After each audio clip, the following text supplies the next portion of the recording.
కలియుగ దైవం శ్రీ వెంకటేశ్వర స్వామి వారు తిరుపతిలో వెలయడానికి ఉన్న కారణమేంటో మీకు తెలుసా? నైమిసారణ్యంలో ఉన్న మునిపుంగవులకు ఒకసారి ఒక పెద్ద సందేహం వచ్చింది. త్రిమూర్తులలో సత్వ తమో రజోగుణాలకు అతీతులు ఎవరనేది తెలుసుకోవడమే వారి సందేహం. దానిని నివృత్తి చేసుకోవడం కోసం భృగు మహర్షిని పంపిస్తారు. మొదటిగా భృగు మహర్షి బ్రహ్మలోకంకి చేరుకుంటారు.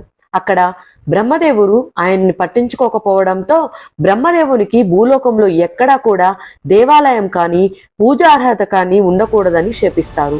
ఆ తర్వాత కైలాసానికి చేరుకున్న భృగు మహర్షి శివపార్వతులు నృత్యం చేస్తూ ఉండటం చూస్తారు. పరమేశ్వరుడు భృగు మహర్షికి కాసేపు ఆగమని సైగ చేస్తారు. కానీ భృగు మహర్షి పరమేశ్వరుని చూసి కోపంతో భూలోకంలో శివుడు లింగాకారంతోనే పూజార్హత పొందుతాడని శపిస్తాడు. ఆ తర్వాత మిగిలింది వైకుంఠం. భృగు మహర్షి చివరిగా వైకుంఠానికి చేరుకుంటాడు.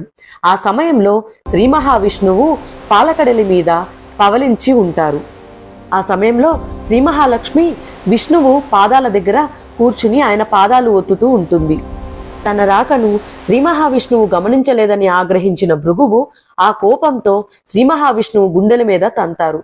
అదే తగిన సమయమని భావిస్తున్న శ్రీ మహావిష్ణువు భృగువుకి కాలిలో ఉన్న నేత్రాన్ని చిదిమేసి ఆ భృగువు యొక్క గర్వభంగం చేస్తారు. శ్రీ మహాలక్ష్మి శ్రీ మహావిష్ణువు వక్షస్థలం మీద తన్నినందుకు గాను నిరసిస్తూ భృగు మహర్షి మీద ఉన్న కోపంతో వైకుంఠం నుండి పాతాళానికి వెళ్ళిపోతుంది.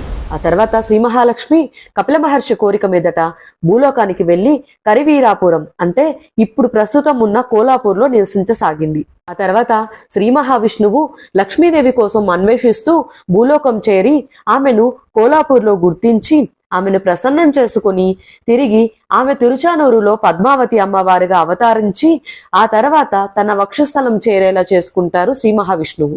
ఈ విధంగా శ్రీ వెంకటేశ్వరుడు భూలోక వైకుంఠమైన తిరుపతికి చేరుకుంటారు. ఈ విషయాన్ని మీరు మొదటిసారి విని ఉంటే మన ఛానల్ని సబ్స్క్రైబ్ చేసి కమెంట్స్లో ఓం నమో వెంకటేశాయ అని పెట్టండి.